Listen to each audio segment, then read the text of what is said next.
But I honestly think that you have the worst criminal history I've seen. Who will listen to that? The judge isn't holding back, calling this the worst criminal history they've ever seen. And for context, folks, 39 misdemeanors plus 21 felonies is basically a lifetime of trouble on paper. But stick around, there is a twist with medications and rehabilitation that you want to miss. I even said that to Mr. Rojas. I said, this You have 19 misdemeanor convictions. You have 20 others that were either filed, dismissed because of pleas on the other cases. So technically about 39 misdemeanors, 21 felony convictions, 21. I know, wow, right? I'm not. You still have one pending in Indiana. Good morning. Are you Matthew Wadsworth? Yes. And Mr. Wadsworth was previously in court and entered a plea of guilty to the second-degree felony offense of aggravated assault with a deadly weapon. There was an agreement for a cap of 8 years in prison. I've received the pre-sentence report. Has everyone had an opportunity to review that report? We have, Your Honor. Yes, sir. Are there any additions or corrections? No, Your Honor. Not from this one. All right, Mr. Rojas, you may proceed. Yeah, Judge, it's the cap of 8, the agreement, I think it's a cap of 8, and just based on the criminal history alone in the PSI, it looks like It looks like you did a very good job of getting that agreement. that's kind of what, not that I did a good job, but I think that may be doing a favor to Mr. Wadsworth. However, Judge, there are some things I'd like to point out. If you look at, and I'm talking about his felony criminal history, the first page of his, I guess, rolling into this second page of his felony criminal history, most of those offenses happened in 2002. So he seems to be getting those in bunches. Those happened in 2002. He got sentenced in 2000. All one. In January of 2002, they all happened. Right. Got revoked in 2003 on all of them. I think he did 60 months on all of them. Got some more in October 2002. Then after that, he goes and basically he's in and out until about 2019 when he picks up some more cases. And from 2019 to this present case, he's... From after the 2002 and to the 2019, there were seven additional felonies. Yes. 7 additional felonies. Yeah.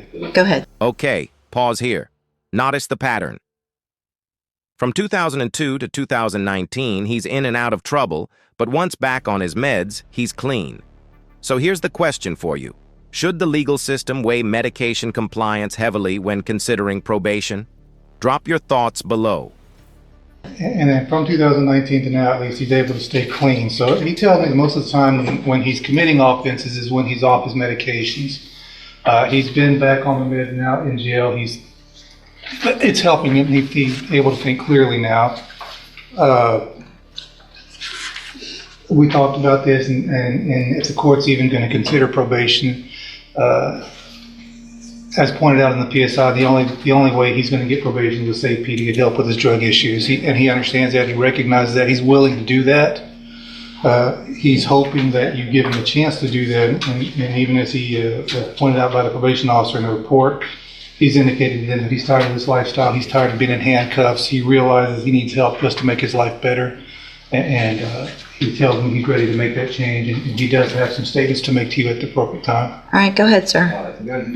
I only wrote this because I get really nervous. Sure. So I said, this letter is to ask you for some help. I'm a drug addict. I can't. Oh no. Basically, listen, man. I was a bad kid until I was ADD poster child. I was put on Ritalin. Then I did really good. The Ritalin, I went from straight F's, farting in class, thinking it was funny, picking my nose and eating it, all that stuff. I thought it was, I just was bad. They put me on Ritalin, I went from straight F's to straight A's. I was sexually abused. My parents were drug addicts. I went to prison. You guys forgot something. I hope it don't hurt me, but I got bringing it up. I had a robbery in 1992. When I got out from that robbery until 2000, Two. when you started, 2002, yes ma'am. I stayed out of trouble again because I was on medication. It's been my whole life. It's been the pattern of my life. I'm on my medication. I'm a great guy. I'm a journeyman electrician. I'm a father. I'm a grandfather. I spend time with my kids. If I'm off of them, and the reason I got off of them and this offense happened is I was hearing voices. I thought my roommate was holding my girlfriend hostage. It says I hit him with a bat, but Now this is intense. He thought he was protecting someone, but it was all in his head. Important legal point. Self-defense only counts if the threat is real. Here mental health intersects with criminal responsibility, which makes sentencing way more complicated. it was my walking cane. It wasn't a bat. And I did hit him, and I felt horrible because I found what was going on. But in my head, our house burned down, dogs died, and I just kind of went crazy. But I did stop. I did tell in 2018. I'm sorry, 19. I said I'm tired of this, and I'm gonna stay on my medications. When the house burned down, all my medications went with it. My truck, my tools, and everything. And I was just barely making it. And I honestly thought my roommate was holding my girlfriend against her will and hostage. When we started fighting, I was losing. And I said, if you do give me the chance, what I need is some help staying on my meds. Because I start feeling like I'm doing better sometimes. And then I stopped taking them. When I stopped taking them, I hear voices, and I can't tell if it's mine or if it's somebody else, or I can't tell. So, but Mr. Wadsworth, here's the thing. Yes, ma'am. And I appreciate what you're saying, and I feel like you are sincere in what you're saying. The problem is you're 51 now, 52. Look at the judge spelling it out as 51 decades of offenses and prior chances that didn't a T-stick. This is a moment where the stakes are sky high and the audience has to ask, at what point does society step in versus giving another chance? 51. 51. Fixing to be 52. And you know you've had these issues. Yes, ma'am. You've been given opportunities, and you know I need to be on my meds.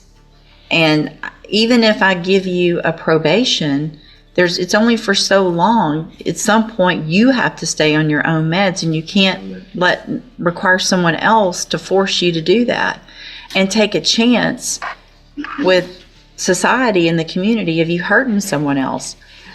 Honestly, I'm not sure, but I honestly think that you have the worst criminal history I've seen. I even said that to Mr. Rojas. I said this. You have 19 misdemeanor convictions.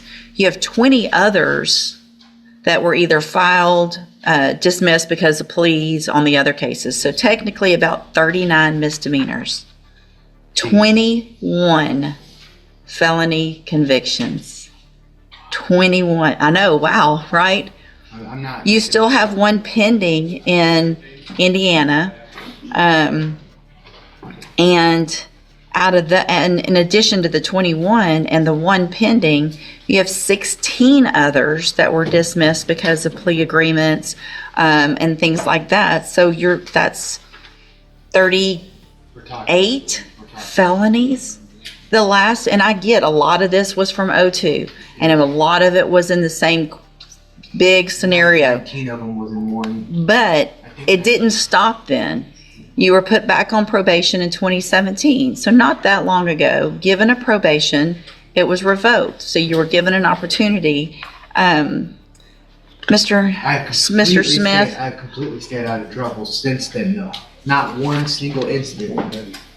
Well, you had 2017 an unauthorized use of a vehicle, felony. 2018 an obstruction of justice in Pike County. Yes, ma'am. 2019 an escape. That's the one that's pending. Hold on. Oh, I'm sorry. And then another later in 2019, maintaining a common nuisance of a controlled substance or something like that in Indiana. So the last thing is 2019, which is, in the big scheme of things at your age, not that long ago. I know, I understand. Mr. Smith? Judge, I would point you to his account to probation where he said the part about the baseball bat is not true. A dresser fell on top of him. I saw that. He's still not accepting responsibility. I hit him with the cane. Hold on, don't speak over. I let you talk, so don't talk over anyone else, please. I believe probation is absolutely right that jail time and probation has not been a deterrent for him. He's not made probation. We would ask for the 8 years TDC. Mr. Wadsworth, again, like I stated before, to Mr. Rojas, the fact that he was able to negotiate for you a cap of 8 years on a second-degree felony with your criminal history, there's part of me today that was considering not even accepting this plea agreement. Because I think with your criminal history, personally, I think it's ridiculous. I have to understand. So I'm going to find that you entered your plea of guilty freely and voluntarily. I'm going to find that you entered your plea of guilty. I'm going to find sufficient evidence to find you guilty, and at this time find you guilty of aggravated assault with a deadly weapon. Sentence you to a term of 8 years in the institutional division of the Texas Department of Corrections. 8 years aggravated assault with a deadly weapon, plus a firearms banthus, isn't he just prison time? That affirmative finding of a deadly weapon impacts future charges, parole, and civil restrictions. So the takeaway? Legal consequences ripple far beyond the courtroom. What would you do differently if you were his attorney? There will be an affirmative finding of a deadly weapon. You will receive credit on that sentence for any time that you've been in custody, that the law gives you the right to receive. I'm handing you the trial court certification that shows this was an agreement that I followed, and so you've waived your right to appeal. I have also handed you a written admonishment regarding your ineligibility to possess a firearm or ammunition. Because of the judgment entered against you, you're ineligible under Texas law to possess a firearm or ammunition. Possession of a firearm or ammunition could lead to charges against you. Firearm is a legal term, and you should read the written admonishment I provide you to see what devices qualify as a firearm. If you have any questions about the laws that make you ineligible to possess a firearm or ammunition, or about how long that lasts, you can talk to Mr. Rojas. There's help in prison for you with medication. It's going to be up to you when you get out to either change your life if you really want to or not, and you'll have to do that on your own. All right, good luck to you, sir. You can go back with the bailiff.